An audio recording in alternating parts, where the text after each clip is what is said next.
Igisa muna ang bawang at sibuyas sa butter na may konting mantika. Sunod na ilagay ang ham. Then, isunod na ilagay ang tuna. Sabay halu-haluin. Sunod na ilagay ang gatas.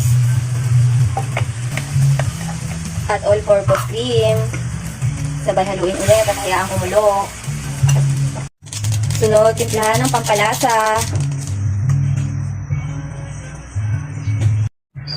Pagkatapos, ilagay na ang nalutong pasta. Ito na po ang aking tuna and ham carbonara.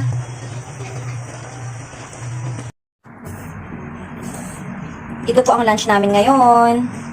Tuna and ham carbonara. Kain po tayo.